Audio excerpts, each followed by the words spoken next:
Boa noite a todos, sejam todos bem-vindos. A temática que nós vamos discutir hoje é sobre a complexidade no processo do ensinar e aprender. E desde já, assim, eu sou muito grata com a participação de vocês, tá? Eu vou historiar um pouco o motivo que nós estamos nessa roda de conversa. Hoje temos a presença especial do professor e psicólogo mestre Alessandro Rocha. Ele também vai trazer um pouco uma contribuição em relação a essa complexidade nesse momento que nós estamos vivendo, né, de tantas incertezas, onde existe um processo de destruição criativa promovendo percursos muito dolorosos no que se refere à inovação, né? A inovação no mundo tecnológico, e esse mundo tecnológico está indo para a escola. E como docentes que somos, seja na condição de gestor, professor, coordenador, como nós estamos vivendo esse momento, e como nós vivemos esse momento de 2021.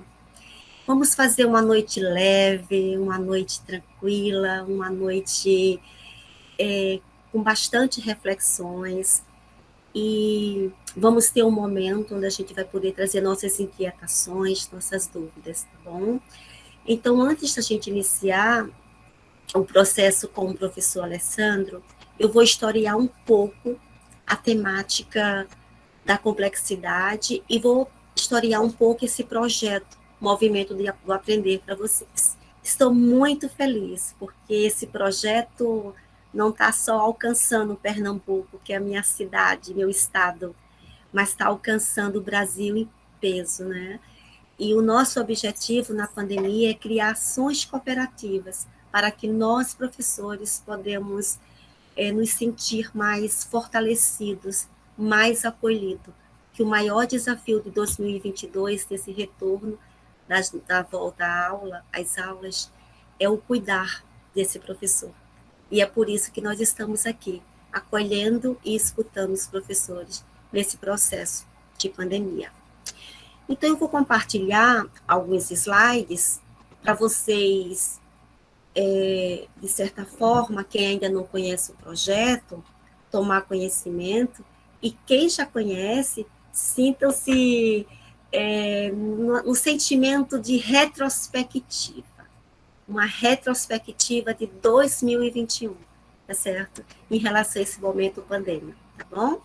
Então, vamos lá. Bom, a nossa temática de hoje é ensinar e aprender na era da complexidade. Pode ir passando. A nossa imagem de divulgação, vocês já tiveram conhecimento, não é? Eu sou Jorge Milma, psicopedagoga, mestre em educação, e hoje eu vou compartilhar um pouco, junto com o professor Alessandro. Pode passar. E a temática é ensinar e aprender na era da complexidade. Eu trouxe esse perfil aí, né, com muitas interrogações, porque foi o primeiro momento que nós nos deparamos quando essa escola foi para nossa casa, né? Então, na verdade, o que é que significa complexidade, né? De onde vem esse termo, né? A gente escuta, a gente lê, né? A gente se fundamenta em alguns teóricos. Será que vai ser mais fácil ou mais difícil esse retorno à nossa escola? Ou vai ser complexo, né? Então, é sobre isso que nós vamos discutir um pouco, mas sempre trazendo a reflexão da dimensão humana, sempre trazendo o olhar pessoal da gente, né? Então, eu vou pedir um favor a vocês, que entre nessa sala de aula trazendo principalmente o maior título que nós temos, a nossa dimensão humana enquanto pessoa. Então, antes da gente refletir enquanto profissional para a temática de hoje, vamos trazer essa dimensão humana, o lado pessoa de cada professor e de cada pessoa aqui presente. Na verdade, esse projeto ele nasceu na pandemia e nós já realizamos 7 rodas de conversa. A primeira foi escuta e conversas psicopedagógica, ele surgiu de uma inquietação de vários professores que ligaram para mim com muito sofrimento, e eu comecei a escutar esses professores diante do que fazer. Então, a partir dessa escuta psicopedagógica, fomos para a segunda roda, janelas abertas para um diálogo docente sobre ser professora, né?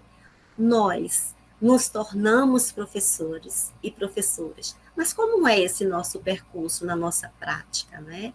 Que tipo de concepção eu abordo dentro do meu fazer docente? Na sequência dessas janelas abertas para o diálogo docente, nós fomos para a terceira roda, que foi narrativas de experiências na pandemia. O que aprendemos? Essa roda aconteceu no segundo semestre, né, do ano passado, né, onde nós paramos tudo e fomos ver o que nós aprendemos nessa pandemia, né? Na sequência da terceira roda, nós fomos para o lugar da fala sobre o olhar do professor e do aluno. Qual a escola que queremos? Não é? Cadê a escola que estava aqui? Essa escola foi para dentro da nossa casa, tivemos que organizar, que adaptar os nossos cômodos para fazer a nossa sala de aula, né, dentro de um espaço da nossa casa. E essa escola foi para a casa do aluno, né? Então esse processo ficou muito complexo, pois todos estavam dentro do território doméstico, vivendo um trabalho acadêmico, né? Então a gente já está pensando aqui que complexidade é essa, né? O território acadêmico no território doméstico, né? E como aprendemos. Na sequência, nós fomos para a quinta roda de conversa, o lugar da pergunta no processo de aprendizagem, né? Então, a Alicia fala para a gente que só aprendemos perguntando, né? E nesse processo de pergunta, eu lanço uma pergunta para a gente aqui. O que nós estamos fazendo nessa sala de aula? Se eu me inscrevi para esse evento, se eu me inscrevi para discutir essa temática, há algo em comum com essa temática. Há algo que eu preciso refletir em relação a essa complexidade, não é?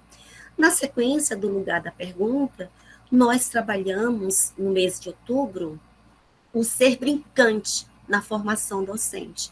Essa temática, ela surgiu justamente do nosso corpo, que está muito cansado, muito engessado, sentado o tempo todo. Então, esse corpo ficou mudo, ficou sem fala. Então, nós, diante da solicitação de alguns professores, elegemos essa temática também esse ano para trabalhar o corpo aprisionado na pandemia. Foi um momento muito único, onde a gente trouxe o ser brincante na formação docente, não é? E na sequência de setembro, nós trabalhamos o pensamento freireano no processo de aprendizagem, justamente para a gente celebrar os 100 anos de Paulo Freire. Então, nós não estamos aqui porque decidimos fazer essa roda de conversa de um dia para a noite ou da noite para o dia. Nós estamos aqui porque há um trabalho que já vem acontecendo e sendo fortalecido, né, não apenas pelos mediadores da roda de conversa, mas principalmente pelos educadores, pelos profissionais de educação, que juntou-se a nós, para a gente pensarmos em ações cooperativas para melhorar principalmente a nossa formação pessoal e enveredar para a nossa formação profissional.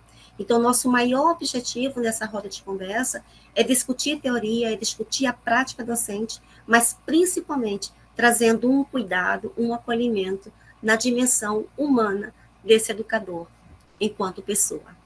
Então, né, já falei que esse projeto ele nasceu na pandemia, mas nós temos alguns objetivos aqui hoje, né? Refletir sobre o movimento de ensinar e aprender no contexto da era da complexidade, promover o encontro de interação, escuta e acolhimento. Estamos aqui.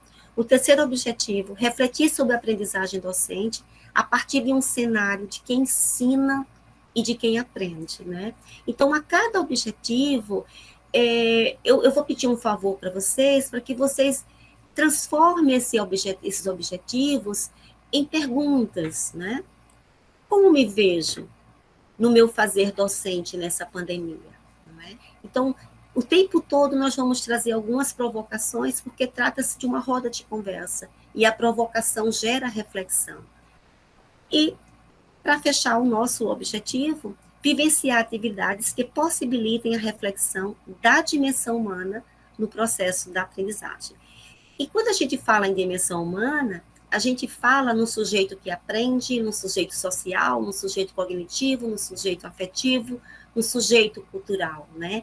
E se a gente pensar quantos sujeitos habita dentro da gente, é importante que a gente trate nesse dia a questão da dimensão humana, envolvendo o processo da complexidade no território do ensinar-aprender. É essa a nossa proposta hoje. Refletir principalmente a dimensão humana, considerando o movimento da complexidade no território do processo do ensinar e do aprender. E vocês vão pensando, né, como é que nós podemos aquecer a nossa roda, trazendo exatamente essa temática como aquecimento para a gente fechar esse ano letivo. Por favor.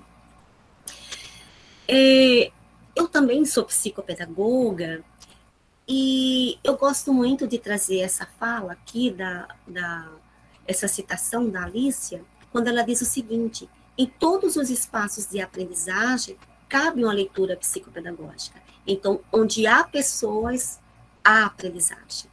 Onde há aprendizagem, há dificuldade, né? E a complexidade, ela gera muito isso, né? Como começar? Muitas vezes a gente começa a fazer, mas a gente recua pelo medo, pelo desconhecido, não é? Então, a psicopedagogia, ela nos acolhe nesse momento das nossas inquietações, somadas às nossas dificuldades. Uma outra questão que a gente falou muito em dimensão humana e que o Alexandro vai discutir um pouco com a gente, esse processo do cuidar de si mesmo a partir de uma reflexão da complexidade, né? Eu acho bem interessante, nesse momento de roda, a gente estar sempre refletindo o seguinte: quando aprendemos, também necessitamos relatar para nós mesmos aquilo que aprendemos, né? Quando a gente viaja para algum lugar, a gente volta com vontade de contar os pontos turísticos que nós passamos, né? Nós registramos, né? E nesse momento, né, de pandemia, né, onde nós estamos no processo avançado da vacina, o que temos para contar? Quais os acontecimentos que vivemos e que testemunhamos? Alguns fáceis, alguns difíceis, mas, sobretudo, na sua maioria, muito complexo. E nessa complexidade, a gente passeia pela percepção, que é como sentimos a situação, para interpretar. Então, mais uma vez, a professora Josemima solicita aqui na sala de aula que, a todo momento que nós formos conversando, que a gente faça aquele toque de reflexão para dentro da gente, aquele mergulho, né? Quem é Josemima? Quem é a professora que atuou o ano todo? Quem sou eu nesse processo de complexidade? Né? Por favor, pode passar. Estamos fechando já o nosso histórico. E eu acabei de falar, né, em relação a essas provocações, né? Então é preciso perguntar. A riqueza da pergunta relaciona-se com a possibilidade de perguntar-se. Só que muitas vezes, quando a gente se pergunta para nós mesmos, a gente fica entre o intervalo de querer responder ou não querer conhecer as dificuldades do momento, né?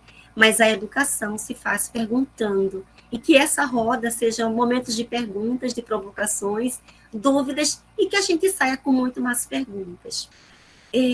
Como me vejo no território da complexidade, né? As janelinhas estão fechadas, né? A escola veio para dentro de casa, as coisas estão se regularizando, do online para o presencial. Como é que eu me vejo nesse território? Né? Como vai ser a minha forma de planejar? Como eu vou receber esses meus estudantes? Quem estão mais desatentos, mais cansados, mais inquietos, mais dispersos? São os estudantes ou são os professores? como é que nós estamos nesse território de complexidade quando a temática é ensinar e aprender. Mais na frente, o professor Alexandro, ele vai abordar melhor para a gente, na perspectiva de Edgar Morin, mas eu queria trazer um pouco esse início de conversa, que a complexidade, ela entra numa ordem e numa desordem, não é? Então, a gente está vivendo um processo de desordem e, aos poucos, a gente vem organizando essa desordem, né? E dentro desse processo de ordem e desordem, que eu tenho que me construir, me desconstruir, para me construir novamente, eu tenho algumas perguntas para a gente aqui na sala hoje. Em que momento eu precisei recuar? Registra essa pergunta ou faz um print da tela e reflete, tá? Que a gente vai precisar das suas pontuações para contribuir na roda.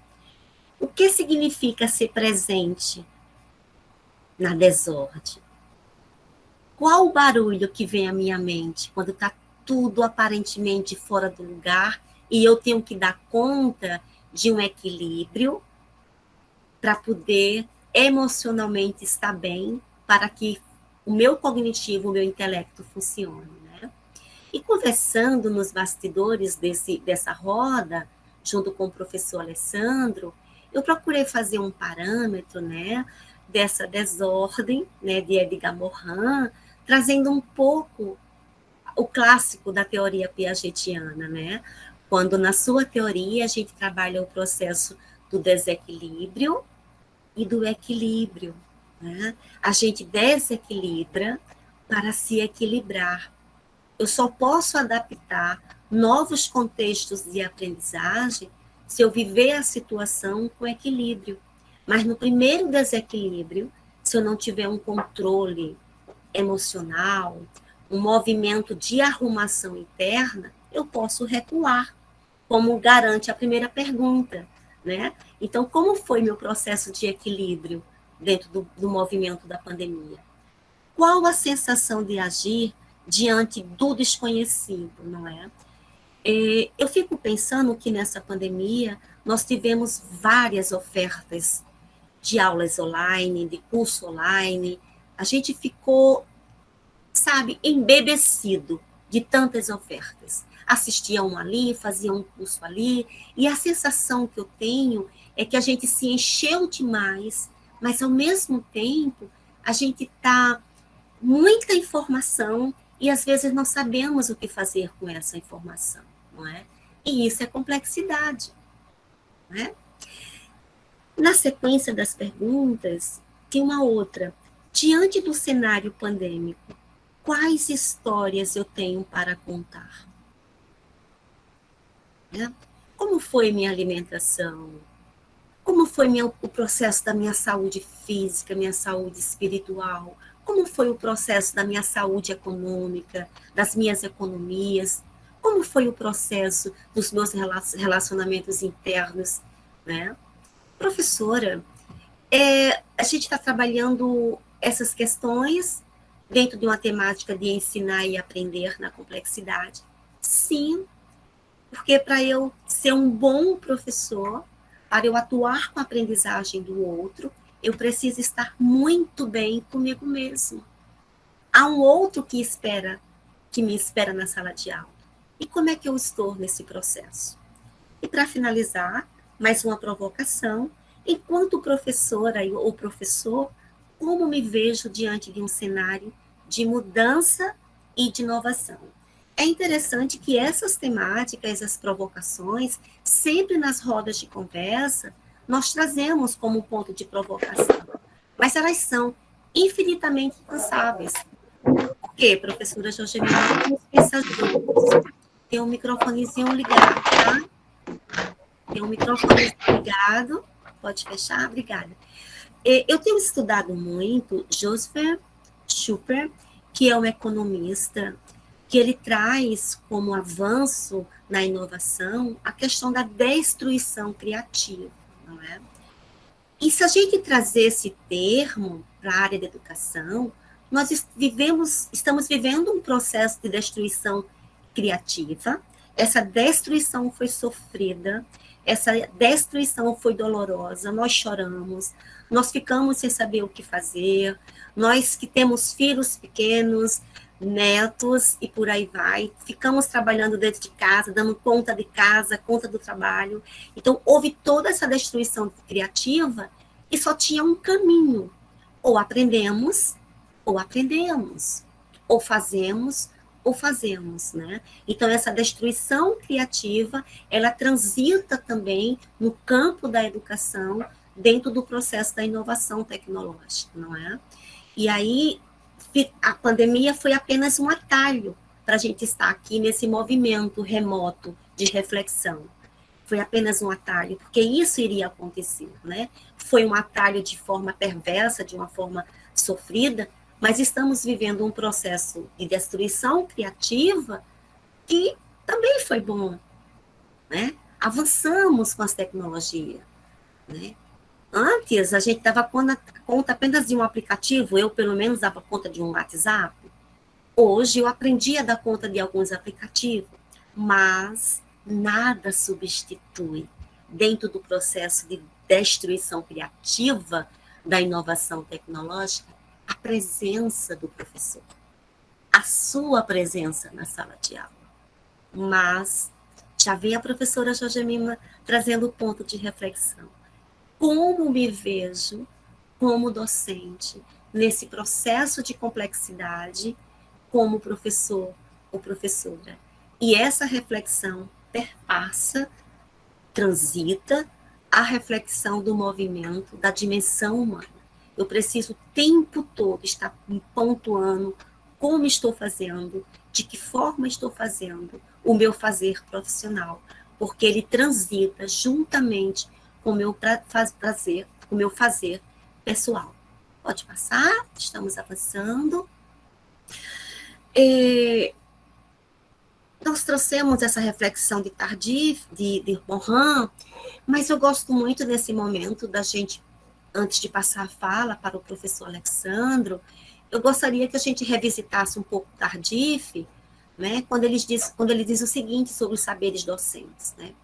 O saber dos professores não é um conteúdo, não é de conteúdos cognitivos definidos, uma vez por toda, mas um processo em construção ao longo de sua carreira profissional, na qual o professor aprende progressivamente a dominar seu ambiente de trabalho, ao mesmo tempo em que se insere nele e interioriza por meio de regras de ação que se tornam parte integrante da sua consciência prática, né? Então, eu gosto muito dessa citação Tardif, porque nos faz lembrar, né, não somos sujeitos só cognitivos. Há vários sujeitos que habitam no nosso corpo. E nesse momento eu destaco o sujeito afetivo, o sujeito emocional, o sujeito que precisa ser cuidado, né? Nesse movimento de retorno à volta às aulas, né? Eu gosto dessa imagem e ainda eu vou provocar um pouco vocês. E me vejo perguntando, onde está a escola que estava aqui?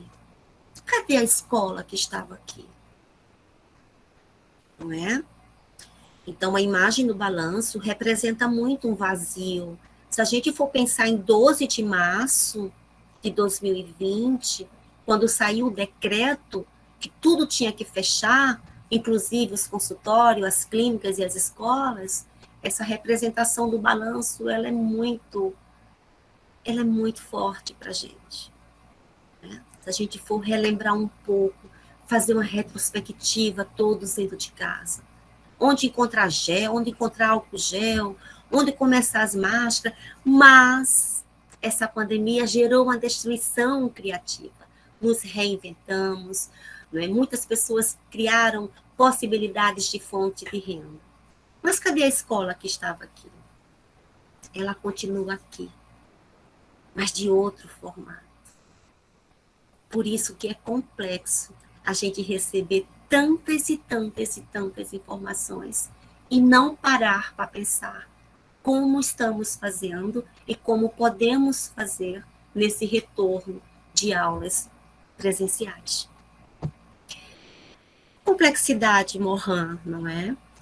Ele destaca o seguinte, dentro dessa fala que a professora está construindo, né? Religar o que está separado. Religar o que está separado. Né? O que seria isso? Se algo está fragmentado por uma questão de, de um movimento que não é tão interdisciplinar, multidisciplinar, como fazer esse religamento? Como ligar? Como enxertar? Como eu buscar o outro no processo que estava separado? Como a gente unir, né? E o processo da gente sair do religamento para o processo da gente sair da separação para ficar religado é muito sofrido. Mas um exemplo muito bom é que nós estamos ligadinhos aqui nesse momento. Uma coisa boa da pandemia. Uma coisa boa. Tem pessoas aqui que eu não conheço, mas tem pessoas que eu já conheço que eu venho trocando experiências. Mas dentro desse processo de religamento, o Morin diz para a gente que a gente aprende a pensar. O ponto mais significativo do ensinar e aprender na era da complexidade é a liberdade do pensar. Só que o processo de pensar, ele está sendo, aos poucos, está saindo do nosso dia a dia. Não temos tempo para pensar. A internet, as aulas remotas, a cultura digital está nos afastando desse tempo de pensar. Estamos economizando a nossa capacidade de pensar, de sintetizar e de agir. Não é? A gente quer as coisas muito rápido e o pensamento está tomando atalhos. Mas eu acredito no Morin que a maior liberdade que nós temos é a liberdade intelectual de pensar. Isso é muito complexo, não é? E aí, trazendo isso um pouco para nossos alunos na escola, não é? Eu tenho grupos de adolescentes e tenho escutado muitos desses adolescentes. Eles estão... É como se eles se percebem inteligentes, mas a própria inteligência deles passa a ser uma ameaça. Porque parar para pensar vai exigir tempo, vai exigir concentração, vai exigir um controle inibitório, vai exigir uma região frontal mais aguçada no processo da execução, né, desse pensamento, não é? E aí, a gente pensa nesse tema complexidade, eu penso que nós vamos sair muito mais inquietados, porque quanto mais ganhamos, quanto mais destruímos e criamos de forma inovadora, o processo se torna mais complexo e mais desafiador quando o assunto é educação. Dentro desse terceiro ponto da complexidade de Morin, que vai ser aprofundado por Alexandro, não é? Analisar as partes. Não é? E nós somos vários sujeitos em um só.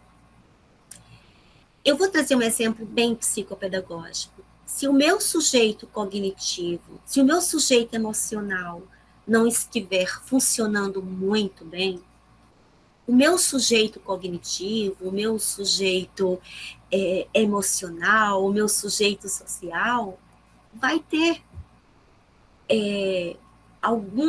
vai ficar sem benefícios. Né? A gente precisa funcionar de uma forma muito harmoniosa. Essas partes é a parte do outro que me complementa. E quando a gente vai para a escola, né, analisar as partes, o todo da escola. Não é?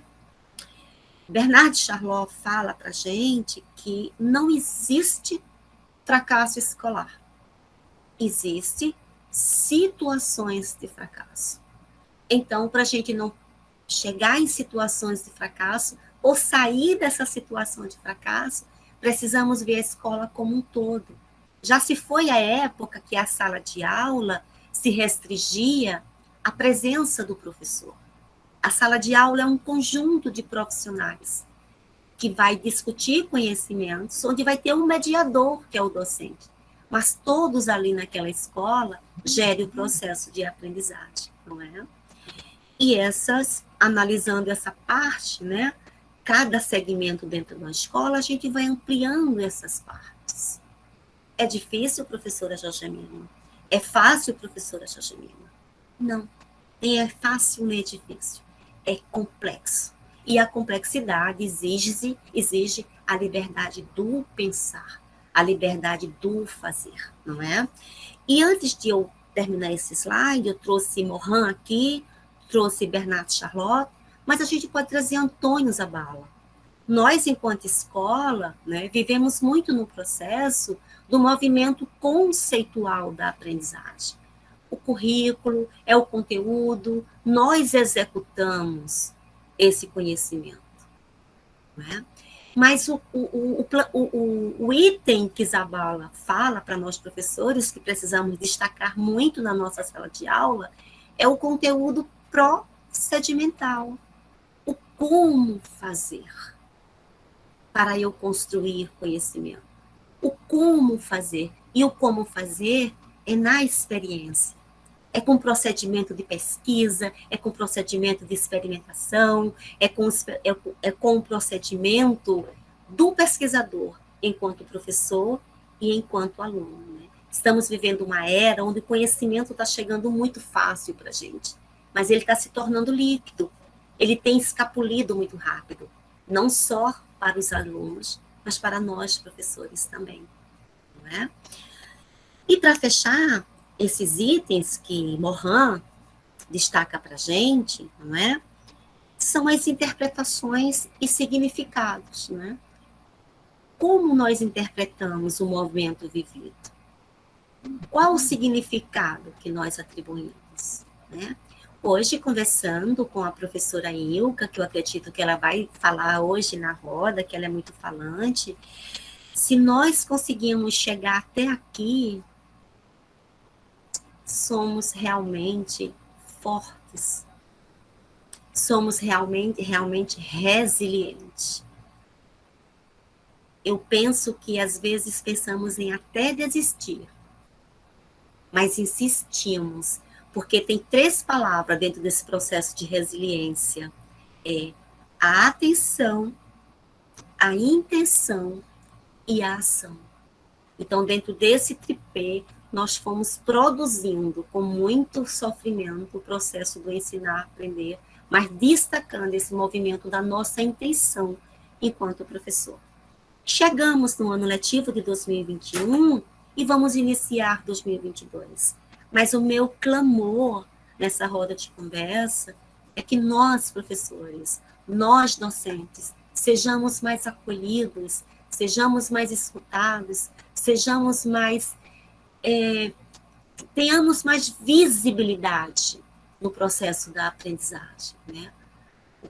Nós somos protagonistas da aprendizagem, né? Então, o sujeito aprendente é esse professor e é esse aluno. Então, quando o Alarcão coloca que estamos na sociedade do conhecimento, o conhecimento se materializa pela aprendizagem. E quando veio esse processo de destruição criativa, né, que foi citado Joseph Schumpeter, que é um economista que discute muito esse movimento da tecnologia, essa destruição chegou dentro da escola. E fomos obrigados a mudar de uma forma muito sofrida. E encerrando, Alicia diz assim: a autoria de pensamento é condição para a autonomia da pessoa e, por sua vez, a autonomia favorece a autoria de pensar. À medida que alguém se torna autor, poderá conseguir um mínimo de autonomia. A gente só consegue autonomia se nós nos autorizamos a ser autor da nossa própria história. E fomos autores dessa própria história. Alguns capítulos foram tristes, outros foram alegres, mas eu convido a vocês a dizer que os próximos capítulos não serão fáceis, para a gente dar conta dessa autoria e essa autonomia dentro da sala de aula. Por isso que a temática hoje é a complexidade dentro do movimento do ensinar a aprender. Está chegando você, viu, professor Alessandro? Vamos passar aqui, minha filha. O exercício da docência envolve ação, reflexão, ação. E eu acrescento ali transformação. Exige prática, exige pesquisa, estudo, formação continuada, autoconhecimento, alegria, entusiasmo, compromisso, envolvimento e dedicação. Disponibilidade para o novo. Mas como eu já falei, esse novo muitas vezes ele vem carregado com medo, e o medo faz com que a gente recue um pouco. Assim, eu gosto muito dessa citação da Barbosa: aprender a poder deixar-se mobilizar por um conhecimento que não se conhece, desejar conhecê-lo, explorá-lo, relacioná-lo aos conhecimentos já existentes, transformá-lo em instrumento para agir sobre a realidade, nos disponibilizar para o enfrentamento de novos desconhecidos, não é?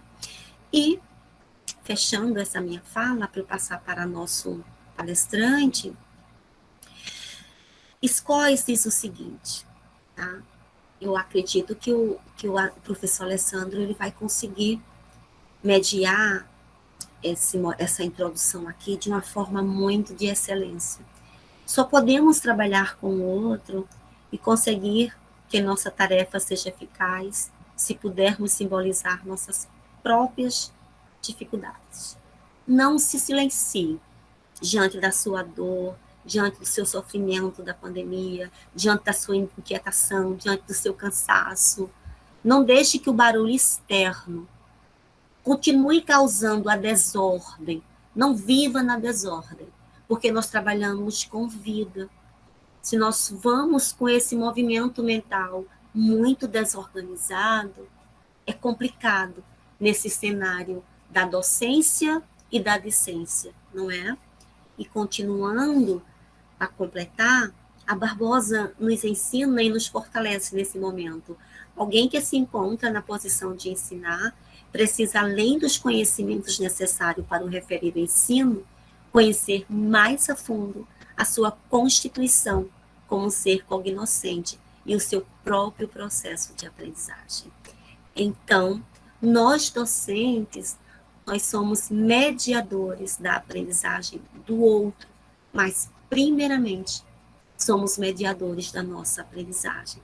E diante desse momento de tanta correria, a nossa aprendizagem está ficando para segundo plano, porque a nossa preocupação tem sido mais com o outro.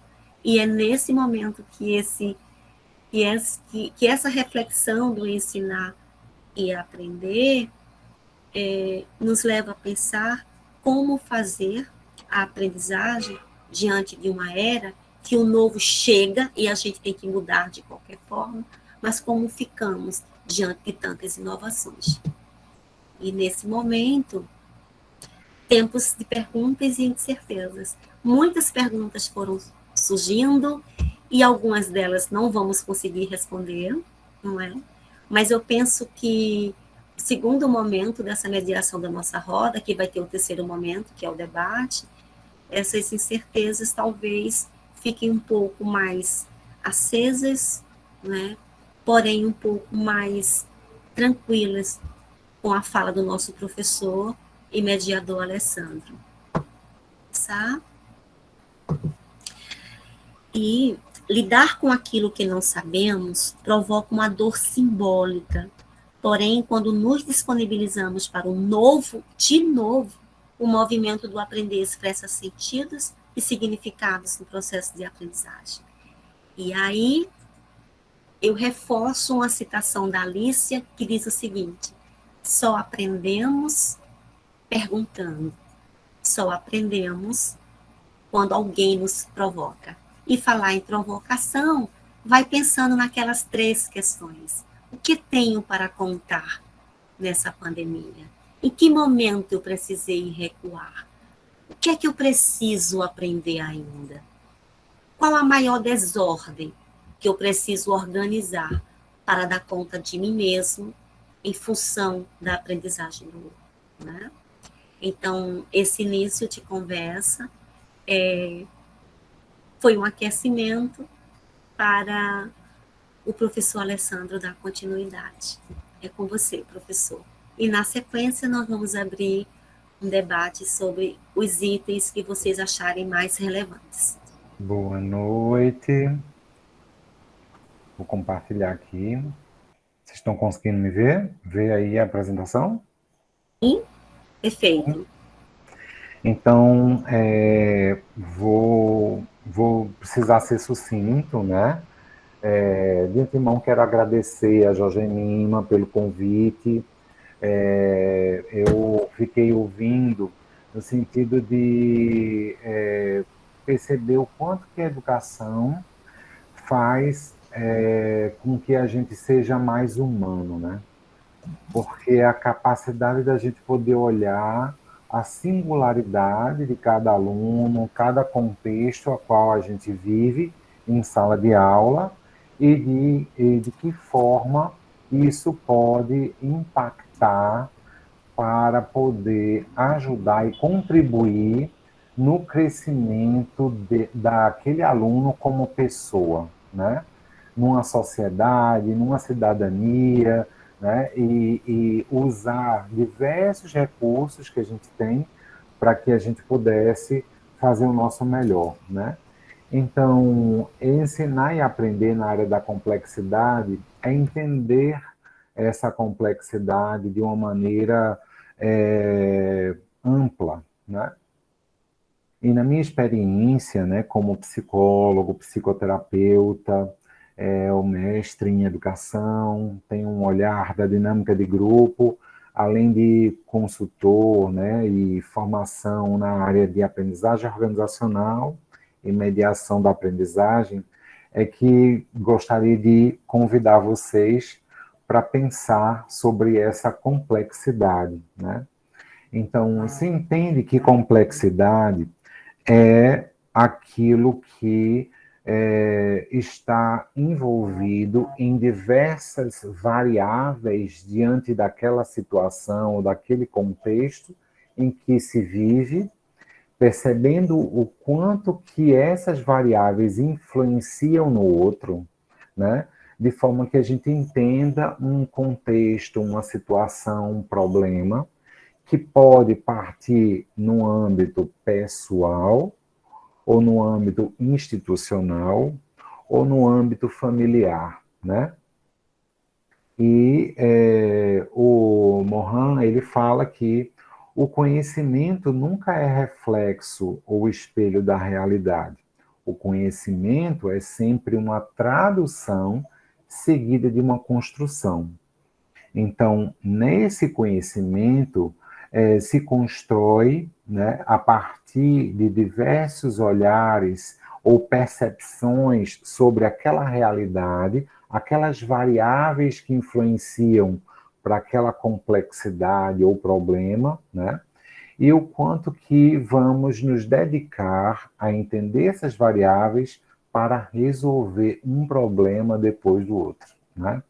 E a complexidade, ela vai acontecer também no aspecto de que o grau de aprofundamento no conhecimento, ele vai acontecendo na medida que a gente lança a mão de desafios ou a gente lança a mão de algumas variáveis para os alunos para que eles vão aprofundando determinado conhecimento a partir do quanto que se naquela tarefa, naquelas atividades, a gente lança a mão de desafios e vai tornando aquele assunto aprofundado, porque a gente está dando complexidade àquilo.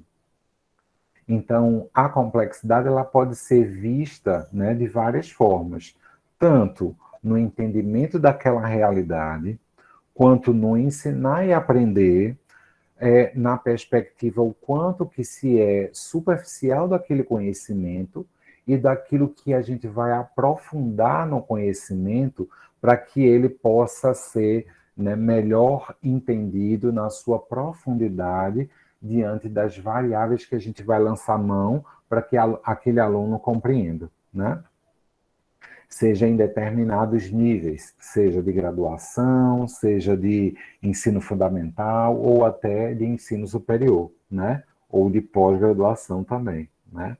Então, É um problema de todos e que cada um deve levá-lo em conta muito cedo e explorar as possibilidades de erro para ter condições de ver a realidade. Então, é a partir da experiência, do erro, que a gente vai enxergando aquela realidade como ela é, para que a gente possa traduzir aquilo e construir novos olhares, né, de aperfeiçoamento. A gente tem um exemplo da própria tecnologia. A gente começou com um celular, né, grandão, que a gente segurava lá para poder falar, né? Hoje a gente tem celular que a gente, né, relógio que a gente atende pelo relógio, né? Então, são tecnologias que vão sendo avançadas, né, na construção de aprofundamento daquele conhecimento, né?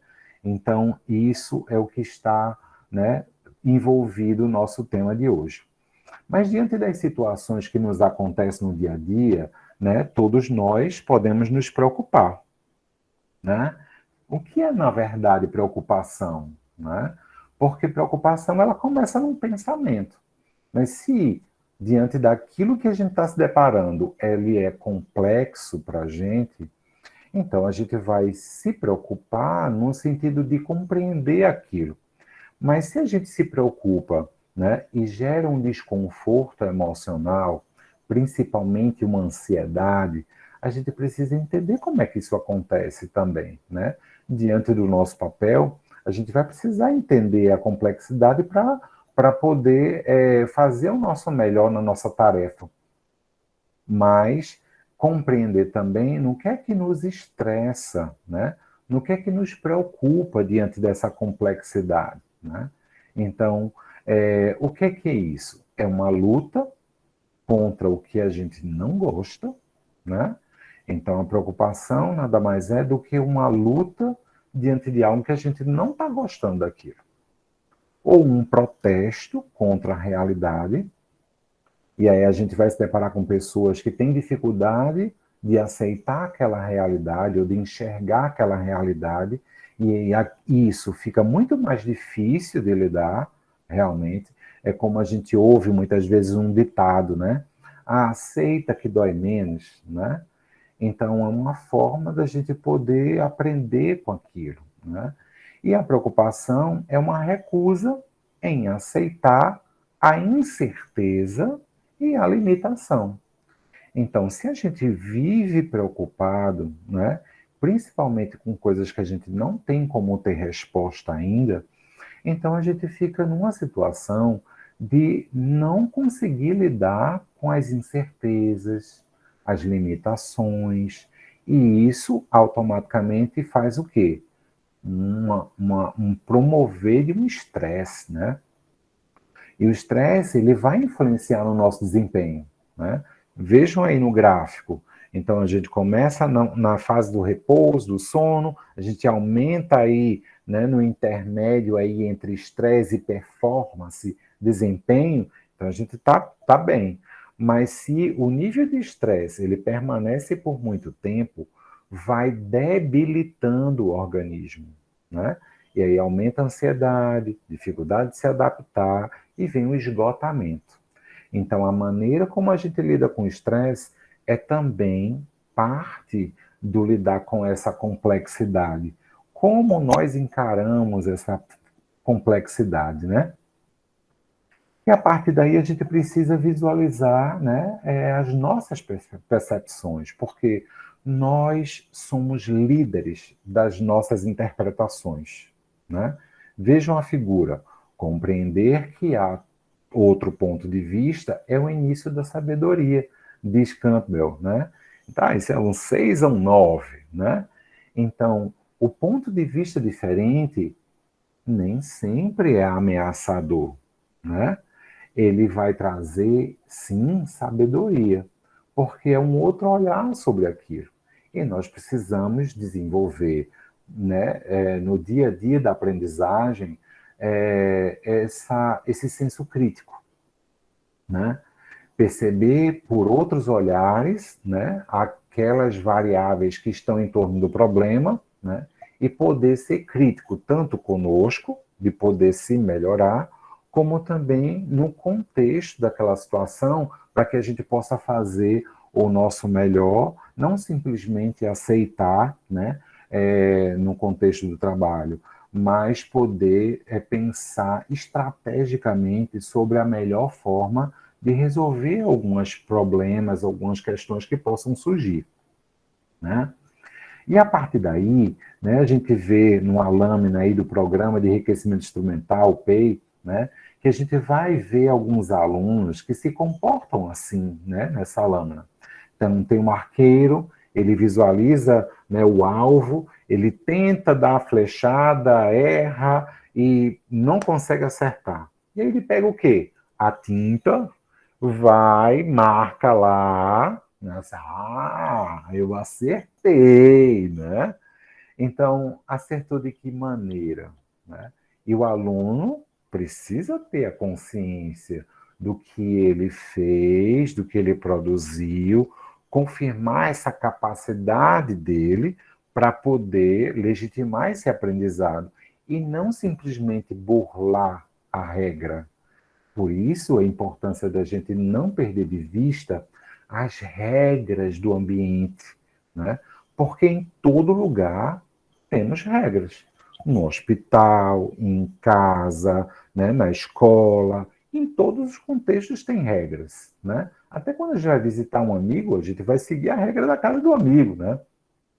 Então, é natural que se tenha regras, mas para isso é necessário que se tenha parâmetros, critérios, seja institucional, né, da escola, ou seja, critérios seus como professor, né, como educador, né, aquilo que você legitima de acordo com seus valores, aquilo que norteia, né, a sua vida, que é o que é valor, né? Então, a gente precisa entender, né, e pensar essa complexidade na prática. Então, na verdade, é o quê? É um conjunto, né, de questões envolvendo o aluno e o professor, são questões envolvidas na família, né, porque a família pode passar por situações complexas. Eu no consultório atendo casais também, né? Então eu vejo quanto que as famílias passam por determinados problemas e são problemas que eles dizem assim, meu avô era assim, né? Então vai passando de geração em geração e eles não questionam um padrão familiar que simplesmente repetem o que eles aprenderam com os pais, literalmente. E continuam num sofrimento sem perceber como é que isso acontece. E isso a gente precisa considerar, né, no âmbito educacional, sobre isso. São sofrimentos e muitas vezes até traumas que acontecem com os alunos ou nossos dilemas ou constrangimentos como professor que possa em algum momento ter passado. E isso a gente leva com a gente para a sala de aula. Não tem como separar, né? Então a gente vai perceber de várias formas, inclusive no âmbito emocional, né? E a escola nesse papel de gerenciar ou orquestrar, a orquestra em si, né, sobre todo esse processo, né? Então a complexidade ela vai se dar no entendimento das variáveis que envolve o aluno e professor, a família e a própria escola, né? Para que a gente visualize quais são especificamente as dificuldades existentes para pensarmos sobre as variáveis e as alternativas que a gente possa criar ou ter, né? E aí diz Morin que a relação do ser, o conhecer, o fazer e o conviver, ela precisa ser bem vista e bem elaborada naquilo que a gente quer alcançar, né? E considerar os limites da mente humana para poder desafiá-la, né? Então, a gente sai de um contexto que está seguro, né? Como a ordem, né? Como a rotina, e aí acontece algo e sai dessa ordem, então vai criar uma certa confusão. Mas nessa confusão, a gente vai criando uma nova ordem. E uma nova ordem que não vai ser da primeira vez, né? Igual à primeira. Ela vai ser uma nova forma. Isso é a transformação. A vida é dinâmica, né? É um emaranhado da forma como isso acontece, que é ordem, desordem, né? É desconstrução e reconstrução, né? É conceitualização, né? E desconceitualização de uma forma que isso vá sendo promovido na complexidade e aprofundando no conhecimento para que a gente possa ver na prática, no dia a dia do aluno, a gente vê, né, aquele aluno, a gente faz aquela pergunta, ele logo levanta a mão, né, para poder responder, e a gente aproveitar cada resposta, porque o que está valendo, o que está em jogo ali é o esforço de cada aluno, né, para que possa contribuir no processo de aprendizagem dele, que é único. Por isso que a gente precisa envolver nesse lado humano. Mas é fundamental entender sobre toda uma estrutura de problemas que a gente pode se deparar. Então, os problemas eles podem ser de forma bem estruturada ou mal estruturada, né? O problema bem estruturado é aquele que já aconteceu antes, né? Então, não tem nenhuma novidade. A gente vai seguir o protocolo, a estratégia, da forma como resolveu antes, a gente só vai repetir, né? E já resolveu. A questão são os mal estruturados. São aqueles que nunca aconteceram antes. É que causam uma confusão, né? Muitas vezes mental. Né? E agora? O que é que eu vou fazer? Né? Então, isso vai influenciar para que a gente esteja construindo novas estratégias, novos caminhos, mas sem entender cada passo vai ficar difícil. Então, o mal estruturado, ele vai gerar um estresse natural para poder resolver, porque afinal de contas você vai ter que montar uma nova estratégia para resolver. E por isso que eu trouxe o ciclo de resolução de problemas do Sternberg, né, a teoria, né, da estratégia de resolução de problemas, né, que se divide em etapas, né? Então ele começa na identificação do problema. Então você vai perceber que tem algo estranho. A gente não sabe bem o que é, mas identifica que tem algo estranho, né? Identifica o problema. Vamos visualizar na definição do problema. Então a gente precisa dar um nome para o problema, dizer, né? O que é esse problema, se todos estão entendendo da mesma forma, né, o problema, ou se todos estão entendendo problemas de formas diferentes, então precisa alinhar melhor e entender qual é a origem do problema e não as causas e consequências. Então, para inchar o problema, a gente precisa ir na origem do problema, né? Por isso que às vezes eu pergunto, o que é causa e o que é consequência? Para poder a gente identificar diante do contexto, no entendimento daquela complexidade, né? A partir daí, a gente vai pensar em estratégias, um plano de estratégias para resolver o problema, né? E aí vamos organizar as informações do tipo definir papéis, né? E etapas e pessoas que vão se envolver em cada etapa para organizar as informações para colocar a estratégia em prática. Separar os recursos. Ah, vamos contratar um consultor, um profissional, vamos pesquisar mais um conhecimento. Ah, precisa de um material, ah, precisa de uma extensão, um T na tomada.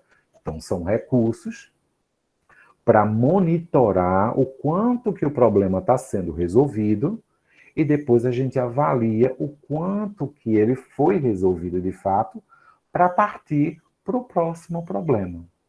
Então, se vocês imaginavam que a gente nunca ia, os problemas iam acabar, não. A gente começa e vai resolvendo um depois do outro.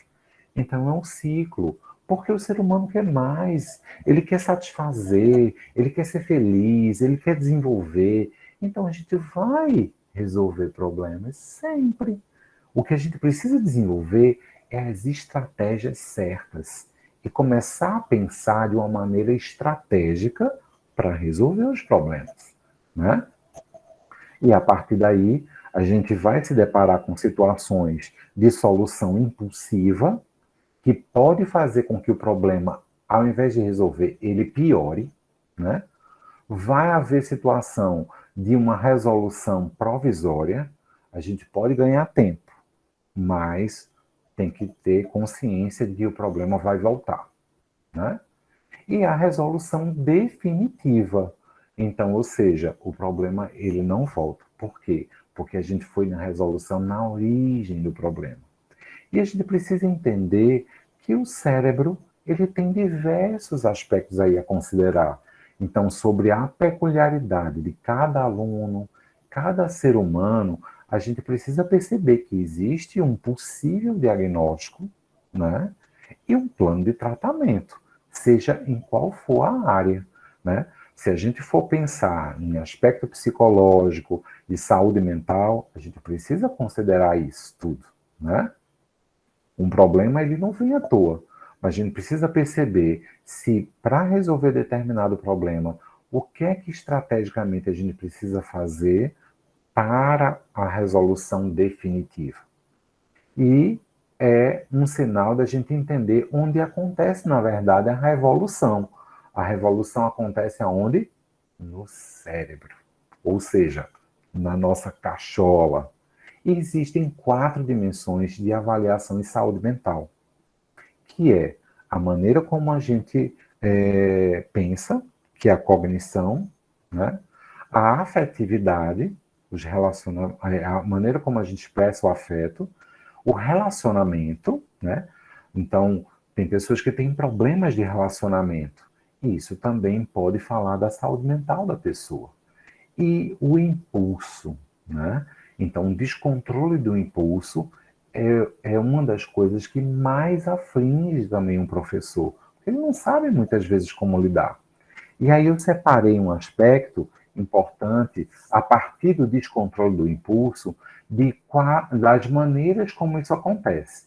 Seja, a impulsividade ela pode acontecer por uma falha cognitiva, por um déficit de empatia, por uma instabilidade emocional afetiva, uma impulsividade agressiva e uma impulsividade do desejo, né?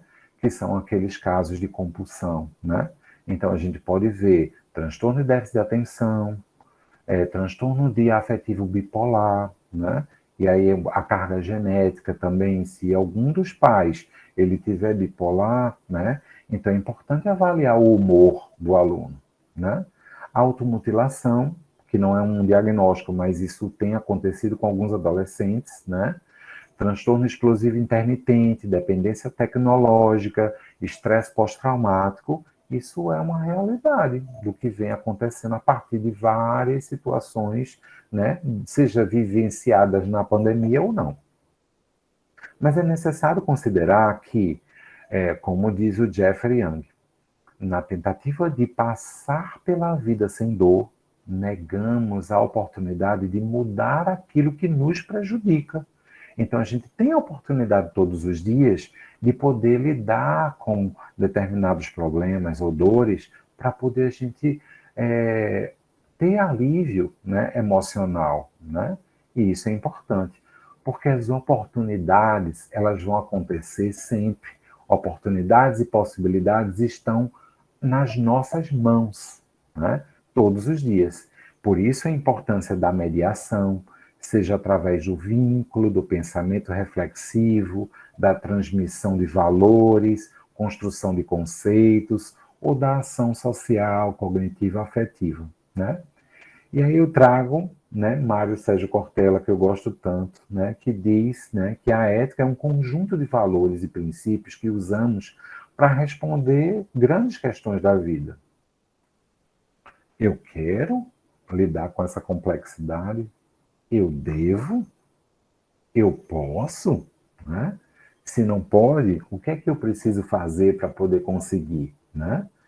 E aí trago, né, a divulgação, né, do meu trabalho, né, na Supere Psicologia, convido a todos a seguir, né, no Instagram, né, e o meu Instagram pessoal, né, e o meu muito obrigado, né, para poder trazer e compartilhar isso. É, muito bom, muito obrigada pelas Foi suas um pouco corrido, reflexões. viu, Mima? Por conta da hora, você sabe que Certo. eu tenho uma live agora, O e aí professor ficou um pouco Alessandro, ele vai corrido. precisar nos deixar, mas, assim, muito obrigada pelas suas Faça um reflexões. debate maravilhoso, gente, e convido a todos para seguir, né, o Instagram, né, e conhecer um pouco mais do meu trabalho. Muito obrigado, Jorge Mima. Muito obrigada e vamos sim continuar nosso debate. Eu fiz algumas anotações aqui pontuais, principalmente na questão de solução de problemas, né? Que é o Isso, conceito da inteligência no momento, né? E é isso, por aí que a gente vai enveredar um pouco a nossa joia. discussão. Um forte Obrigada, abraço, professor. gente. Obrigado. Tchau, tchau. Gente, então, né, a partir do que o professor Alessandro falou, eu fiz alguns pontos, e aí eu vou entrar agora na parte da reflexão, vamos abrir para o debate, tá? Quando, sim, quando eu vou abrir para o debate agora, quando ele traz o seguinte, né, que dentro do processo da complexidade existe o movimento do desafio, e um dos grandes desafios, quando eu coloquei na minha fala, é a capacidade de pensar, é a liberdade de pensar, né, que Edgar Morin fala para a gente, e como solucionar nossos problemas, já que o conceito de inteligência hoje, ele vem avançando dentro do território de ser pessoas mais resilientes. E solucionar problemas não é tão fácil. Então, como nós podemos inovar nesse conceito de inteligência e no território de solução de problemas? E uma outra questão que ele trouxe, que eu acho que está bem a cara mesmo da pedagogia, os pilares da educação, não é? Não sei se vocês perceberam ali, que foi justamente ser, conhecer, fazer e conviver, né? Então, é necessário ser dentro de um contexto da dimensão humana, depois ser no contexto da dimensão profissional, aí vemos conhecer, fazer e sobreviver. E aí eu abro aqui o debate, eu sei que tem algumas pessoas para falar, tem duas pessoas que nós conversamos anteriormente, mas está aberto aqui o debate, para a gente conversar um pouco, aquecer. Jorge Mima, boa noite. Professor Mauro. Sim. Tudo bem? Boa noite a você, boa noite a todos. O professor já retirou-se, mas a pergunta seria direcionada especificamente para ele. Mas está aberta aí ao público, a você, enfim. Você pode anotar, tá? Que eu passo para ele, mas a gente vai discutindo também. Pronto, certo. É porque no determinado momento que ele fala de complexidade, essa palavra é muito forte, que não se pode misturar, confundir com dificuldade, mas a dificuldade ela está bem presente, ela é inerente, que ele coloca aí a família, o aluno, o professor e a escola. Esse quarteto, digamos assim, dentro dessa complexidade. Ótimo, excelente. Agora veja, a complexidade para mim ela está bem entendida. O que eu observo é que existe uma dificuldade nessas relações por conta da maneira de como está sendo tratada. Porque eu observo que existe aí uma verticalidade. E quando existe essa verticalidade, muitas vezes, a família está em primeiro plano, e depois é que vem o aluno e o professor, ou então é o inverso, coloca o aluno e o professor em primeiro plano, e a família vem depois. a maneira como está sendo tratada esta situação, ela precisa ser revista. Precisa ser revista. E aí a minha fala é no sentido de, ao invés de se observar de maneira verticalizada, família, aluno, professor, escola, ou escola em primeiro plano, ou os psicopedagogos, etc., ao invés de se observar nesse sentido, se observar de maneira aspiral, crescente. Veja, eu não estou chamando a atenção de maneira circular, não. Porque de maneira circular, você não sai do canto. Você fica girando, girando, girando, feito carrossel, e não sai do lugar. Mas o que eu levanto é que esses grupos, família, aluno e professor, psicopedagogo, pedagogo, psicólogos, esse grupo deve trabalhar a família de maneira aspiral crescente. Note que eu não estou falando de circular, não. Aspiral crescente, no sentido de tirar, observar os problemas, esse ciclo de resolução de problemas que Steinberg ele colocou aqui, porque você precisa ter como foco, como objetivo, o aprendente. E se o aprendente ele estiver nessa aspiral, ótimo. Por quê? Porque você vai ter o professor, você vai ter a família, você vai ter o pedagogo, você vai ter o psicopedagogo, trabalhando de forma aspiral crescente, aspiral ascendente, tendo como foco, tendo como aluno, tendo como foco, como objetivo, o aprendente, o estudante. E aí vai chegar para ele. Era essa a minha, aliás, é essa a minha observação nesse sentido, a partir das palavras dele. Muito obrigado. Bom. Obrigada, Mauro, pela sua contribuição. Acrescentou bastante. Eu penso que tem uma professora também, a professora Maciara, que ela tem algumas pontuações para a gente aqui nessa noite. Boa noite. Eu andei anotando umas coisas aqui desde o começo da sua fala, Jorgelina. E eu já tinha pesquisado algumas coisas em relação à complexidade, e eu anotei 2 frases de Paulo Freire sobre a complexidade, e uma diz assim: ensinar exige a convicção de que a mudança é possível. Né? Porque a gente, nessa pandemia, nós ficamos com muito medo das mudanças, né?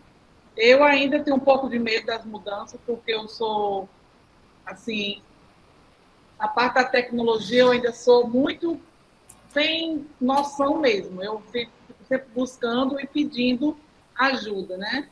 E outra frase dele, ele diz: não posso estar no mundo de luvas, né? Constatando apenas. Então, a gente tem que, não posso, a gente, mesmo eu tendo medo da tecnologia, de um jeito ou de outro eu tenho que enfrentar, né? Eu não posso ficar de luvas, no sentido das luvas, no sentido de que eu não posso tocar, não posso me sujar, não posso me meter, não posso ter o interesse de aprender, né? Não ficar só constatando, né? Uhum. Isso aí eu anotei do Paulo Freire, essas 2 frases. E uma frase que eu anotei, eu não anotei o nome de quem foi, a pessoa disse que o virtual não substitui o real, mas multiplica as oportunidades. Então, a gente teve muito que aprender, né? Os professores tiveram muito que se reinventar, né? Muita gente, eu não estou em sala de aula, mas eu estou dando aula também, e às vezes eu dou aula também online com a aluna, e a gente teve realmente que aprender a lidar com isso, né? Olhar para a câmera, olhar para o aluno e pedir para mostrar. Então, assim, é uma realidade, né? Que a gente não pode mudar, né? Ao contrário, tem que ser sempre aperfeiçoado. E eu também disse a você que eu ia falar um pouquinho da minha história, né? Essa pandemia, no começo da pandemia, eu entrei no processo de ansiedade, pânico. Então, parei de trabalhar, parei de sair, eu fiquei literalmente dentro de casa, né? Procurei médico. E o que você falou no começo, o que eu procurei foi fazer cursos, né? Me encher bagagem, né? e eu fiz assim vários cursos de 120, de 90, de 140. No começo eu assistia todas as aulas e fazia todos os relatórios e enviava. Depois eu fiquei só assistindo as aulas e não fazia mais os relatórios. Então eu assisti todo o curso e não tenho um certificado porque eu não enviei o final, né? Porque o que estava naquele momento, me enchendo de coragem, de felicidade, era só estudar. Uhum. Eu não queria fazer mais nada, só estudar. Então, assim como eu, acho que muitas pessoas passaram por isso, e eu fico imaginando, me remetendo às crianças, né, em sala de enquanto não estava na escola, estava em casa assistindo. Muitos assistiam de pijama, depois ficaram, vamos ter que assistir todo mundo de farda. Então, assim, como é difícil para a gente adulto, para uma criança e para um adolescente também é difícil. Embora eles fiquem muito tempo usando a internet, mas a realidade é outra, né? É muito diferente. Né? Falei da minha saúde mental, né? O limite, né? Que a gente, enquanto professor, acredito que muita gente também teve esse problema com a tecnologia, de preparar a aula, de dar aula, né? De saber que o aluno está ali, tem um monte de gente ao redor ouvindo sua aula, de ter as câmeras abertas, né? Para você ver o aluno, né? Uhum. Que esse contato visual é muito bom, assim, quando eu estou lhe vendo, você está me vendo, né? Então, assim, você abra a câmera, né? Quero lhe ver como é que você está. Então, assim, é um processo muito complexo, né? Tudo foi muito complexo, né? Está sendo muito complexo desde o começo da pandemia. Então, assim, a questão é mesmo a adaptação, e a gente aprendeu, né? Nós nos readaptamos a esse novo padrão, e agora estamos voltando, né, para a sala de aula, e que está sendo um momento bom, mas um momento ainda de medo, né? Mas está sendo um momento muito bom para os alunos e para a gente, né, para as pessoas que estão realmente em sala de aula, e que a gente acredita que nunca um professor vai deixar de ter desafios. Uhum. É sempre aparecendo desafio e a gente sempre quebrando barreiras e sempre conseguindo, porque quando a gente se dispõe a ser professor, a gente sabe que não vai ser nada fácil, né? A começar pelo salário. Então, a gente tem mesmo que quebrar barreiras, ir aprendendo e ir procurando ajuda, né? Ninguém faz nada sozinho, sempre precisa de muita ajuda. E é isso. No decorrer, que eu for me lembrando, vou falando mais algumas coisas. Obrigada. Obrigada, Maciara. Temos mais contribuições a partir desse diálogo reflexivo. Estamos aqui abertos, né? Eu acho que estamos chegando no final do ano, vamos nos fortalecendo com a fala do outro, a experiência do outro. Lembra que eu coloquei no início uma provocação, uma pergunta. O que temos para contar? O que vivemos nessa pandemia, não é? Foram muitos desafios, muitas inovações, mas nesse momento, o que é que mais me inquieta? A voz é nossa. Por favor, Lívia, trazer. Boa noite. Primeiro eu queria agradecer esse encontro numa terça-feira. É muito bom, né, esse momento de troca. A gente que é professor, a gente não sabe viver sozinho, né? Eu acho que foi por isso até que a gente ficou desesperado nessa pandemia. A gente não consegue crescer sozinho, não. E foi muito bom essa palestra, esse primeiro momento, depois esse segundo momento. E aí eu só queria trocar mesmo, né? Eu fiquei pensando sobre essa palavra complexidade. E a palavra complexidade, ela já diz muita coisa. Complexos, com vários plexos. E plexos, ele vem de ramificações. Então, nós somos seres humanos com vários plexos. Gostei muito também da fala de Mauro. Eu vou ligar também com a fala de Maciara, né? Maciara. Porque, assim como nós, seres humanos, a nossa sociedade é formada por vários plexos. Nós temos vários organismos que são importantes para a formação para o funcionamento do nosso corpo, vários órgãos que são importantes para o funcionamento do nosso corpo. O coração, por exemplo, não é o principal órgão da gente. A gente precisa do pulmão, a gente precisa de um rim, de um estômago para que a gente possa funcionar bem. Aí Mauro vem com esse olhar da importância do professor, do pai, da escola, do aluno, dessa visão ser feita de forma vertical. E aí que é a questão. Quando a gente entra na pandemia, nós, professores, nós sentimos muita falta dos pais. porque essa carga de responsabilidade veio muito para nós. E aí a gente vive num mundo capitalista assim, onde o pai ele está em cima da pirâmide, porque é ele que traz o financeiro para a escola.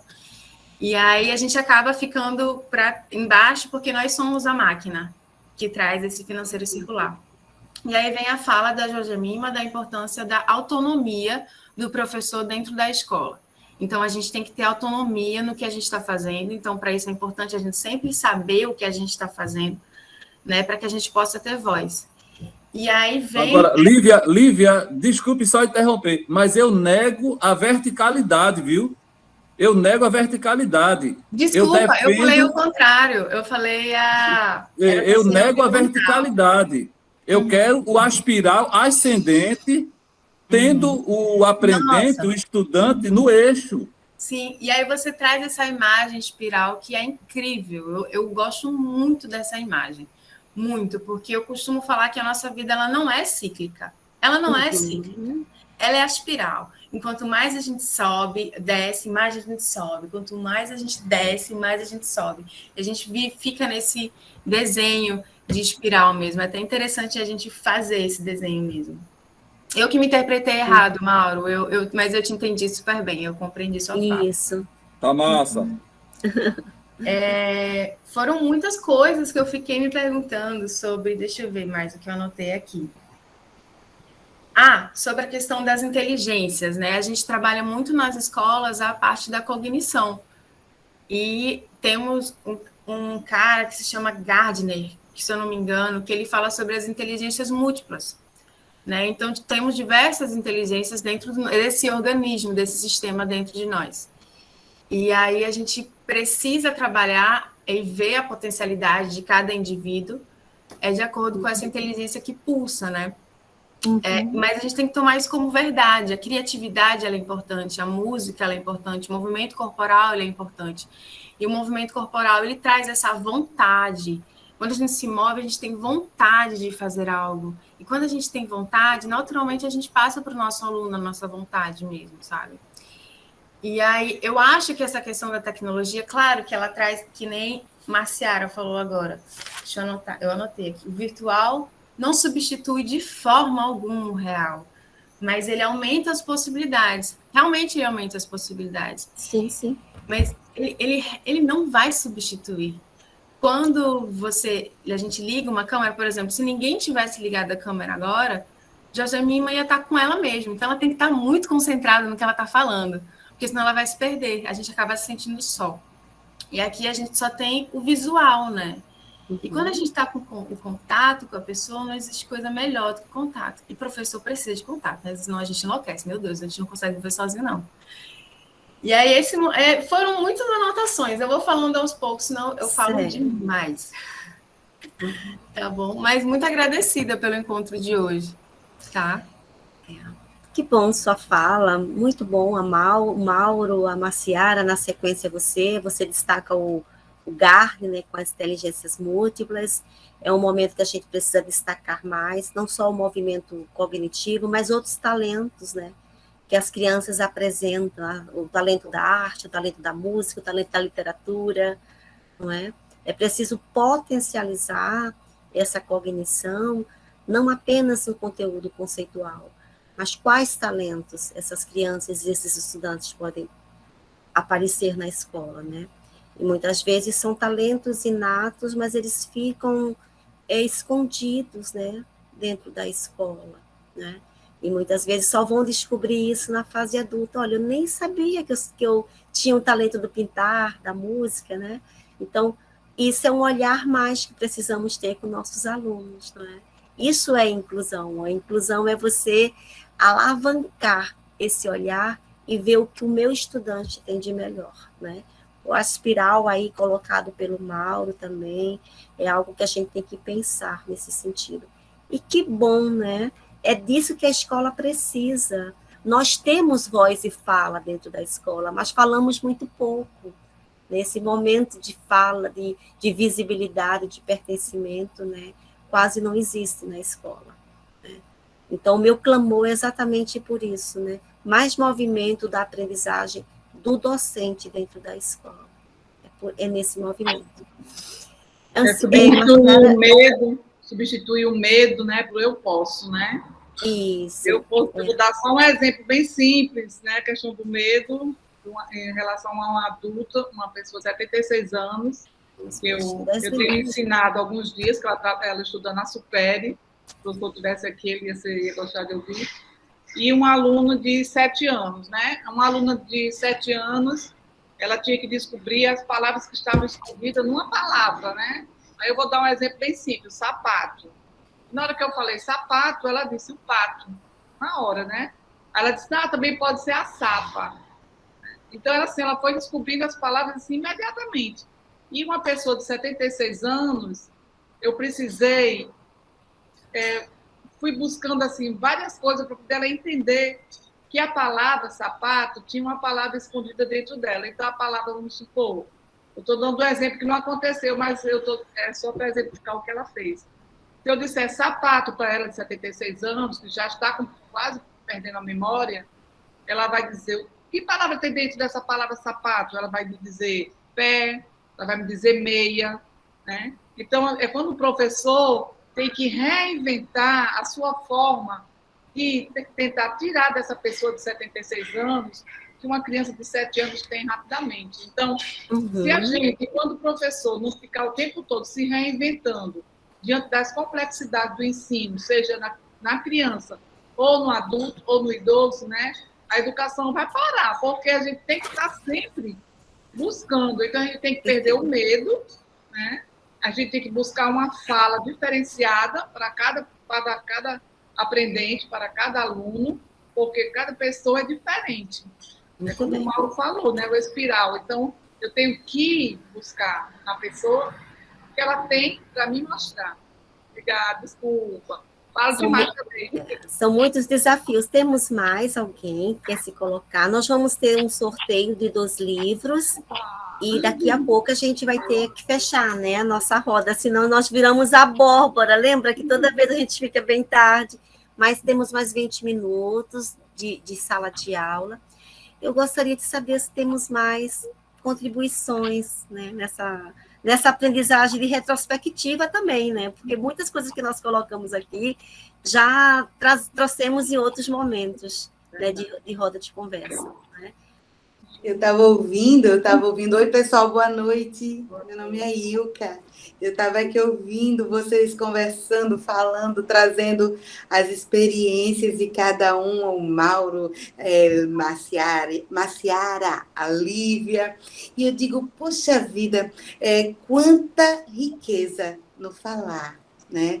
Quanta coisa boa a gente pode compartilhar quando a gente se encontra. E foi isso que aconteceu na nossa primeira roda de conversa, Josemima. Eu, no primeiro momento, quando você falou assim, olha, muitas pessoas me procuraram no começo, a gente estava muito, né, ansioso naquele início daquela pandemia, né? Dessa pandemia que ainda está indo embora, aos pouquinhos, em nome de Jesus. Ela vai. Mas, assim, foi muito aterrorizante aquele início, né? Foi muito apavorante. Não só na parte emocional, na parte social, mas a nossa parte enquanto profissional também. Foi muito impactante, né? E aí, quando a gente teve aquela nossa primeira roda de conversa, eu estava olhando aqui, eu tenho um caderninho, sabe? Eu estava olhando que eu anotei tudo. Eu tenho um monte de coisa anotada da nossa primeira roda de conversa, de tão ansiosa que eu estava. Então, cada slide, cada coisa eu ia bebendo, assim, anotando. E olha só o que eu encontrei aqui, né? Aquilo foi me trazendo paz, assim, tranquilidade. Peraí, vamos respirar. Eu estou vendo que tem outros como eu, ansiosos, porque nós vivemos juntos, né? Assim, aquele momento, e eu percebo que essa complexidade foi para todo mundo, né? E está sendo ainda. Lidar com o novo, lidar com ter a consciência de que tudo isso é muito complexo, nos dá uma nova forma de olhar, né? Nos dá uma nova forma de enfrentar, né? um novo... Eu estava conversando com a Josemima hoje, bem rapidinho à tarde, e eu disse para a Josemima, quando eu olho para trás e vejo tudo que eu aprendi diante de todos esses desafios que a gente viveu, eu me sinto assim, muito mais forte. Fico muito orgulhosa mesmo, assim, de tudo que eu consegui, porque foi tão pouquinho, sabe? Não foi tudo isso, não. Parece até que eu consegui, né, estudar em Harvard, mas não é isso que eu quero dizer. Eu quero dizer que eu venci muita coisa, né? Muitas barreiras, muitos obstáculos meus, não é? De repente eu estava com... Parecia até que a minha filha mais nova dizia assim, mamãe, você está parecendo que está fazendo um programa infantil. Gente, eu me vi fazendo um programa infantil, dando aula de musicalização infantil, na frente de uma câmera, só eu e a câmera, e eu tinha que envolver aquelas crianças lá do outro lado, que eu não estava nem vendo. Então, foi um desafio muito grande. E eu olho para trás e eu digo, vencemos. Né? Outros desafios estão chegando, né? Também tivemos outros momentos em que tivemos que ficar com um grupo em sala de aula, o outro grupo lá em casa ainda, e a gente se dividindo. O que é que a gente faz agora para trabalhar com a criança que está aqui comigo no presencial, na sala de aula, e a outra que está em casa? Vai ficar olhando? E agora? Que complexo, né? E a gente ainda está lidando com isso, a gente ainda está absorvendo tudo isso. Mas eu estava me sentindo assim, hoje eu estava dizendo assim, eu estou me sentindo um pouquinho mais descomprimida, sabe? Há uma descompressão. Vocês se sentem assim também? Não sei se sou só eu, mas a pressão estava maior antes, né? Acho que agora a gente está conseguindo entender um pouco mais o processo. O trem ainda está andando, alguém colocou assim, trocando a roda com o trem andando. O trem ainda está andando, a gente ainda está trocando, mas a gente já está conseguindo compreender um pouquinho mais. E eu fico muito feliz, porque a gente está aqui hoje e a gente pode ver que mais um ano está terminando e a gente venceu, não é? A gente olha assim, poxa, já acabou mais um. E a gente está aqui, a gente não desistiu, a gente permaneceu firme, com todas as complexidades, né? Com tudo que nos envolveu. A Josemima, quando eu entrei no grupo, na reunião, estava tocando aquela música, né, Josemima? Da paz. E que você daqui a pouco vai cantar para a gente, né? Para encerrar a nossa roda esse ano. Foi isso, né, Josemima? Gente, já a gente canta. Quanta amorosidade na fala de vocês. Eu fico pensando, né? Esse projeto nasceu na pandemia e eu tenho 10 rodas para continuar a fazer, para concluir. E essa é a 8ª roda de conversa. Não foi fácil para mim também, sabe? Foi muito difícil, mas eu me fortaleci muito com vocês. Eu participo de outras rodas de conversa e o foco é muito em cima da queixa, né? Do que a escola não está fazendo. Mas aqui a gente traz muita coisa boa do que nós podemos fazer, né? E isso me fortalece muito enquanto professora, enquanto psicopedagoga e principalmente enquanto pessoa. Eu acredito muito que o meu fazer docente e profissional transita muito, né? Com o meu jeito de ver as pessoas e me ver também. Eu acho que minha fala foi muito focada em cima da dimensão humana. A gente precisa se preparar, a gente precisa se cuidar, porque muitos desafios estão por vir no próximo ano, né? Novos desafios, ainda é um mundo muito incerto, né? A gente não sabe como vai ser 2002, mas que nós estamos bem mais preparados. Nós estamos.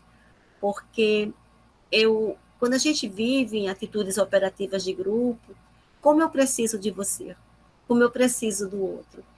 E como essa roda de conversa, esse projeto me fez diferença na minha vida e como nós acolhemos não só pessoas daqui de Recife, Pernambuco, mas de todo o Brasil. Então, é uma rede de apoio que nós precisamos pensar. É um tiquinho, são poucas pessoas que participam, né? Às vezes é mais de 50, às vezes é menos de 50, mas o tiquinho que a gente faz, a gente já está fazendo a nossa parte, né? Então, amplie rodas de conversa na sua escola, grupos de professores, amplie, entre nesse movimento de rede, de apoio para nós nos fortalecermos enquanto educação aqui no nosso país. Eu queria saber se tem mais alguém que quer trazer a sua contribuição, porque nós vamos para o momento final da nossa roda.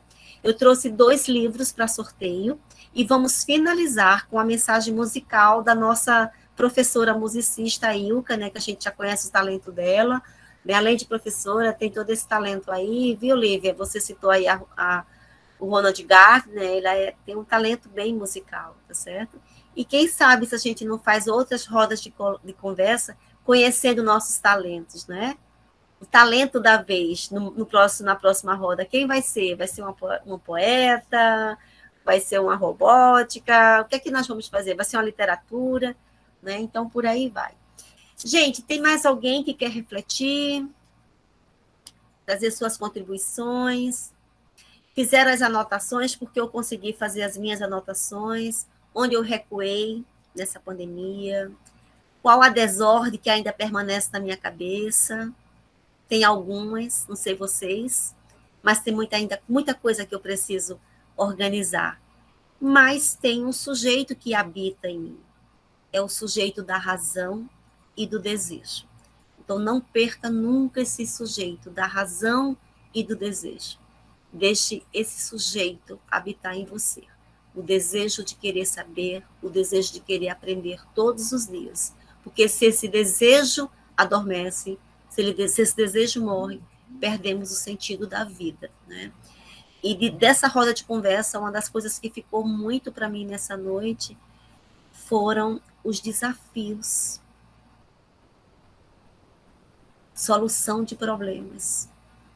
E uma das coisas que eu citei na minha fala, e eu não tinha percebido na hora, foi justamente a liberdade do pensar. Nós não estamos mais com tempo para pensar.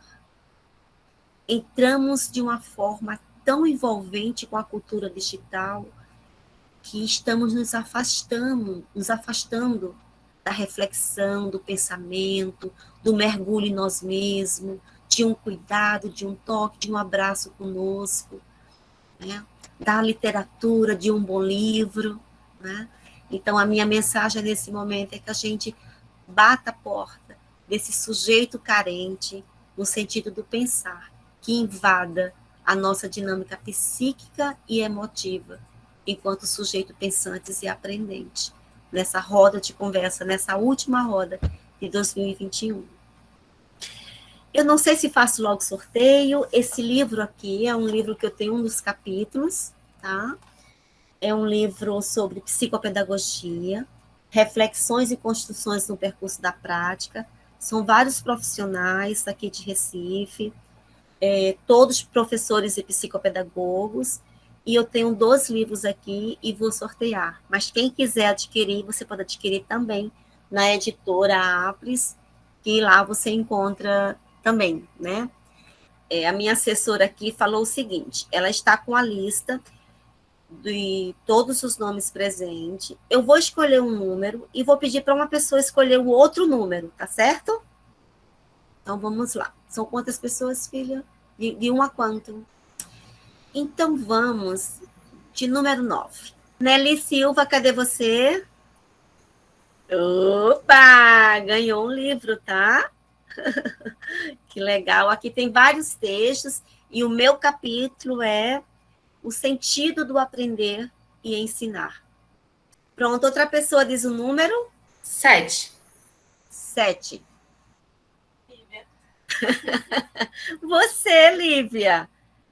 Esse 7 é muito sortudo. Tá vendo? Então, vamos lá para a gente encerrar nosso momento, que 2022 possa ser um ano melhor, um ano de conquista, um ano de cura, um ano de paz, um ano de leveza. A gente está precisando de leveza no nosso país. Que seja um ano de tranquilidade, um ano de renda, um ano de mais empregos para a gente, um ano que a economia gire melhor, e um ano melhor para nossas famílias, para nossos filhos, para a nossa família. eu quero encerrar aqui esse momento com a palavra gratidão e agradecer por vocês fazerem parte desse projeto comigo. Temos ainda mais 2 momentos para construirmos uma dezena de roda de conversa. Tem a 9 e tem a 10. Provavelmente uma das 2 vai ser presencial, tá certo? Eu acredito que vai dar tudo certo e vamos fazer um momento presencial em 2022, para a gente se olhar, para a gente se conhecer. E quem mora distante, não mora em Recife, eu estou aqui também para acolher. Avisa bem antes para poder a gente se organizar. Tá certo. Eu estava vendo aqui, sim, uma das perguntas suas, já dá para fazer uma roda. O que significa ser presente na desordem? Exatamente. Eu confesso que nessa desordem é muita coisa, né? A gente precisa colocar no lugar. Mas às vezes é bom a desordem, porque tem coisas que a gente não quer ver, não quer acessar lá dentro da gente. Aí vem uma desordem, ou você acerta, ou você muda, ou você muda. Não pode estar repetindo sempre as mesmas coisas, não é? Nesse sentido. Eu quero agradecer a todos que estiveram presentes, pessoas que eu acredito que é a primeira vez que está participando, alguns estão com a câmera fechada, não é? Mas assim, eu quero agradecer muito, né, de vocês terem tirado um pouco do tempo de vocês para compartilhar conhecimento, né? E com você, Ilka, nos presentei com seu talento, com a sua leveza musical, e que a gente possa se despedir com a sua voz. Vamos nos despedir, então, com essa canção bem linda que a gente começou cantando. A gente, quando entrou, estava tocando essa canção, A Paz, do Roupa Nova. Vocês lembram dessa canção? E aí, quem quiser acompanhar, pode abrir seu celular lá, no Google tá lá a letra, você pega e fica acompanhando a letra e guardando no seu coração, tá bom? Vai sair lá do fundo do meu coração e você guarda aí no seu. Combinado? Então vamos lá.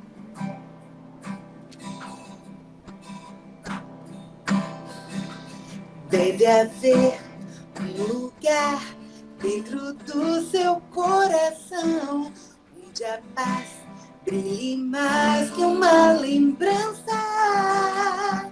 Sem a luz que ela traz, já nem se consegue mais encontrar o caminho da esperança. Sinta, chega o tempo de enxugar o pranto dos homens, se fazendo irmão, estendendo a mão. Só o amor muda o que já se fez, e a força da paz junta todos outra vez. Venha, já é hora de acender a chama da vida e fazer a terra inteira feliz. Você foi capaz de soltar a sua voz pelo ar, como prece de criança.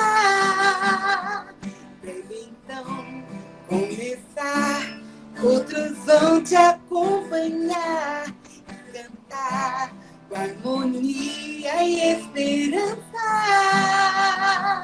Deixe que esse canto lave o pranto do mundo para trazer perdão. Dividir o pão, só o amor muda o que já se fez, e a força da paz junta todos outra vez. Venha, já é hora de acender a chama da vida e fazer a terra inteira feliz. Quanta dor e sofrimento em volta a gente ainda tem, pra para manter a velho sonho dos que ainda vem. A lição pro futuro vem da alma e do coração, para buscar a paz, não olhar para trás. O amor, você começar, outros vão te acompanhar e cantar com harmonia e esperança. Deixe que esse canto lave o pranto do mundo para trazer perdão, dividir o pão. Só o amor muda o que já se fez, e a força da paz junta todos outra vez. Venha, já é hora de acender a chama da vida e fazer a terra inteira feliz. Só o amor muda o que já se fez, e a força da paz junta todos outra vez. Venha, já é hora de acender a chama da vida e fazer a terra inteira feliz. E fazer a terra inteira feliz. E fazer a terra inteira feliz. Ai, que coisa boa! Que lindo, Lívia. Que lindo. Obrigada, Lívia. Ai, que coisa boa cantar, não é, pessoal? Quem quer terminar? Vamos terminar em ritmo de Natal? Vamos lá.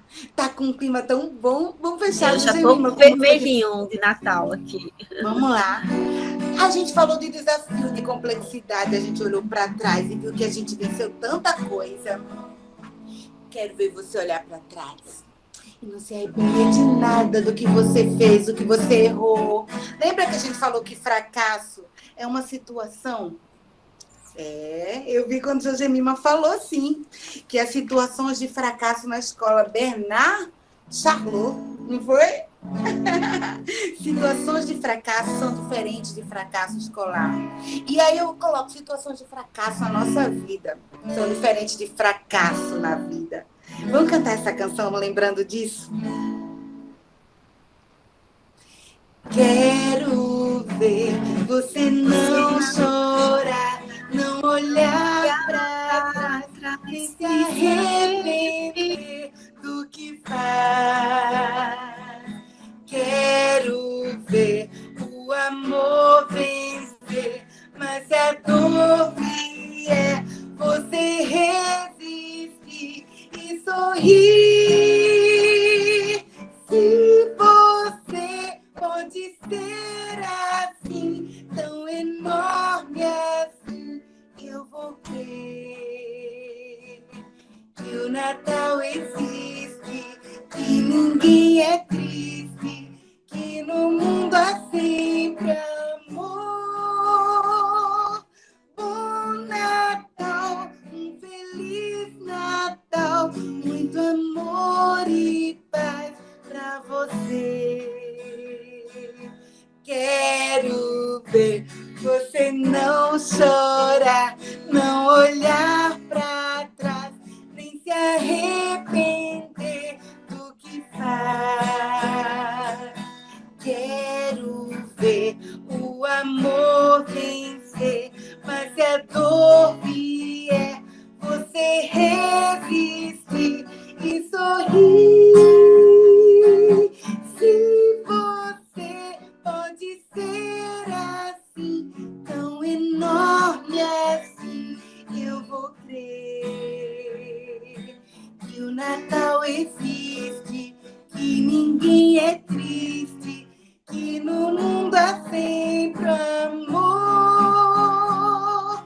Bom Natal, um feliz Natal, muito amor e paz